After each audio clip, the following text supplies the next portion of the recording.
തിരുവനന്തപുരത്ത് വീട്ടമ്മയെ പറ്റിച്ച് പ്രമാണം പണയത്തിൽ വെച്ചതായി പരാതി. അതെങ്ങനെ സാധ്യമാവുക? കഥ ഇങ്ങനെയാണ്.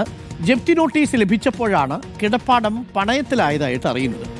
മഞ്ചവിളാകം സ്വദേശി അനിത പോലീസിൽ ഇപ്പോൾ പരാതി നൽകിയിട്ടുണ്ട്. പറ്റിച്ചതാരാണ്? സഹോദരനും ഭാര്യയും ചേർന്ന്. നമുക്ക് ആ കഥയൊന്ന് കേട്ടുവരാം.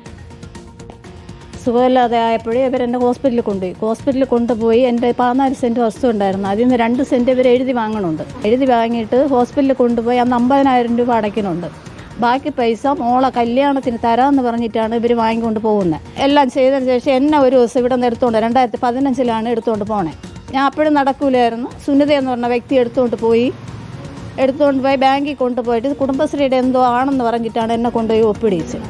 ഫസ്റ്റ് ജപ്തി 2016 ആയിരുന്നുണ്ട്. അന്നേരമാണ് ഞാൻ അറിയണത് ഇവർ ലോൺ എടുത്തെന്ന്. ഞാൻ അന്ന് മുതൽ ഇവരോട് ചോദിക്കുന്നുണ്ട്, നിങ്ങൾ ലോൺ അടച്ച് എനിക്ക് പ്രമാണം എടുത്ത് തരണം എന്ന് പറഞ്ഞു. 27-ാം തീയതി അന്ന് ഒരു നോട്ടീസ് പറഞ്ഞു, 12-ാം തീയതി ഞങ്ങൾ വരും, നിങ്ങൾ അവിടെ നിന്ന് ഇറക്കി വിടണം. അന്ന് ഉടനെ ഇറങ്ങണമെന്ന് പറഞ്ഞു. അപ്പം ഞങ്ങൾ പറഞ്ഞ് ഇറങ്ങൂല എന്ന് പറഞ്ഞു. അങ്ങനെ നാട്ടുകാരൊക്കെ വന്നുകൂടി ഈ സുനിതയെ അജിയെ വിളിച്ച് സംസാരിച്ചപ്പോൾ അവർ പറഞ്ഞത് ഞങ്ങളിവിടെ നിന്ന് ഇറക്കി വിടാനാണ് പറഞ്ഞത്. ഓക്കെ, സുനിഷയുണ്ട്. സുനിഷ, എന്താണ് സംഭവിച്ചത്?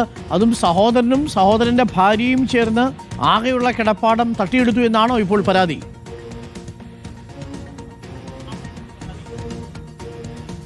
അരുൺ, അങ്ങനെയാണ് പരാതിയിൽ പറയുന്നത്. അതായത് വിശ്വാസവഞ്ചന കാണിച്ചു എന്നുള്ളത് തന്നെയാണ്. 2015 ഈ സംഭവം നടക്കുന്നത്. അതിന് തൊട്ട് മുന്നേ 2 വർഷം മുന്നേ 2013 ഈ മഞ്ചവിളാകം സ്വദേശിയായ അനിതയ്ക്ക് അസുഖബാധിതയായിരുന്നു. പിന്നാലെ തന്നെ ഈ സഹോദരനാണ് ഈ ചികിത്സയുമായി ബന്ധപ്പെട്ട് നോക്കിയത്. അപ്പോൾ ഈ ചികിത്സയ്ക്ക് പണം ആവശ്യമായി വരുന്നത് കൊണ്ട് 2 സെന്റ് സ്ഥലം ഈ സഹോദരന്റെ പേരിൽ എഴുതി നൽകിയിരുന്നു. അതിന്റെ ഭാഗമായി പിന്നീട് 2 വർഷം കഴിഞ്ഞപ്പോഴാണ് ഇത്തരത്തിൽ കുടുംബശ്രീയിൽ നിന്നും ചില വായ്പ കിട്ടാൻ സാധ്യതയുണ്ട്, അതിൽ ബാങ്കിൽ പോയി ഒപ്പിടണമെന്ന് ആവശ്യപ്പെട്ടുകൊണ്ട് ഈ അനിതയെയും കൂട്ടി, അതായത് അവർക്ക് നടക്കാൻ കഴിയില്ലായിരുന്നു, അവരെയും കൂട്ടി വണ്ടിയിൽ ഈ സഹോദരനും ഭാര്യയും ചേർന്ന കേരള ബാങ്കിലേക്ക് എത്തുന്നത് എന്നുള്ളതാണ്. അതിനുശേഷം ഇവർ ഒപ്പിട്ട് നൽകുന്നു. പക്ഷെ അപ്പോഴും അറിയില്ലായിരുന്നു പ്രമാണം ഇത്തരത്തിൽ പണയത്തിൽ വെക്കാനാണ് ഒപ്പിട്ട് നൽകുന്നത് എന്ന്. അത് അറിയുന്നത് അതിനുശേഷം വർഷങ്ങൾക്ക് ശേഷം ജപ്തി ചെയ്യാനായി ബാങ്ക് അധികൃതർ വീട്ടിലേക്ക് എത്തുമ്പോഴാണ് എന്നുള്ളതാണ് അതിലേറെ പ്രധാനപ്പെട്ട കാര്യം. പിന്നാലെ തന്നെ ഇത് അന്വേഷിച്ചെത്തിയപ്പോഴാണ് ഇത്തരത്തിൽ ഈ സഹോദരന്റെ ഭാര്യയാണ് ഇത്തരത്തിൽ പണയം വെക്കാനായി കേരള ബാങ്കിലേക്ക് ഈ ഇത്തരം അതായത് പ്രമാണവുമായി എത്തിയത് എന്ന് മനസ്സിലാക്കുകയും ചെയ്യുന്നത്. അതിന്റെ അടിസ്ഥാനത്തിൽ മാരായമുട്ടം പോലീസിന്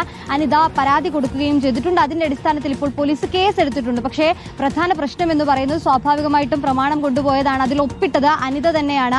പക്ഷേ അറിയില്ലായിരുന്നു ഈ വിഷയം, ഈ പ്രമാണം പണയത്തിൽ വെക്കാനാണ് എന്ന് അറിയില്ലായിരുന്നു. വിശ്വാസവഞ്ചന കാണിച്ചു, അത്തരത്തിലുള്ള കാര്യങ്ങളാണ്. അതുകൊണ്ട് തന്നെ ജപ്തി ചെയ്യാതിരിക്കാൻ ബാങ്കിന് കഴിയില്ല എന്നുള്ളതാണ് ബാങ്ക് അധികൃതർ പറയുന്നത്. കാരണം പണയം പ്രമാണം വളരെ സങ്കടപ്പെടുത്തുന്ന ഒരു കാര്യമായി പോയി. ജപ്തി ചെയ്യാൻ എത്തുമ്പോഴാണ് അറിയുന്നത് ഇത് സ്വന്തം സഹോദരന്റെ ഭാര്യയും ചേർന്ന് പറ്റിച്ചു എന്നുള്ളത്.